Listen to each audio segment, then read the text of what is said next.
ભરૂચમાં જિલ્લા કક્ષાના 76મા પ્રજાસત્તાક પર્વની ઉજવણી દૂધધારા ડેરીના ગ્રાઉન્ડમાં કરવામાં આવી। ભરૂચમાં જિલ્લા કક્ષાના 76મા પ્રજાસત્તાક પર્વની ભવ્ય ઉજવણી દૂધધારા ડેરીના ગ્રાઉન્ડ પર કરવામાં આવી હતી, જેમાં રાજ્ય કક્ષાના મંત્રી કુંવરજી હળપતિના હસ્તે રાષ્ટ્રધ્વજ ફરકાવવામાં આવ્યો હતો। મંત્રી કુંવરજી હળપતિએ ખુલ્લી જીપમાં પોલીસ પરેડનું નિરીક્ષણ કરી ભરૂચવાસીઓનું અભિવાદન ઝીલ્યું હતું। પોતાના સંબોધનમાં કુંવરજી હળપતિએ ભારત, ગુજરાત અને જિલ્લાના વિકાસની ગાથા વર્ણવી હતી। 76મા પ્રજાસત્તાક પર્વ નિમિત્તે વિવિધ સાંસ્કૃતિક કાર્યક્રમો અને સરકારી યોજનાઓના ટેબલો રજૂ કરવામાં આવ્યા હતા।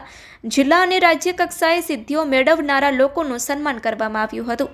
આ કાર્યક્રમમાં જિલ્લા પંચાયતના પ્રમુખ મહેન્દ્રસિંહ વાંસદિયા, કલેક્ટર ગૌરાંગ મકવાણા, જિલ્લા વિકાસ અધિકારી યોગેશ કાપસે તેમજ એસપી મયુર ચાવડા તેમજ ભરૂચના ધારાસભ્ય રમેશ મિસ્ત્રી, વાગરાના ધારાસભ્ય અરુણસિંહ રણા, ઝઘડિયાના ધારાસભ્ય રીતેશ વસાવા અને જંબુસરના ધારાસભ્ય ડીકે સ્વામી સહિત અનેક મહાનુભાવો ઉપસ્થિત રહ્યા હતા।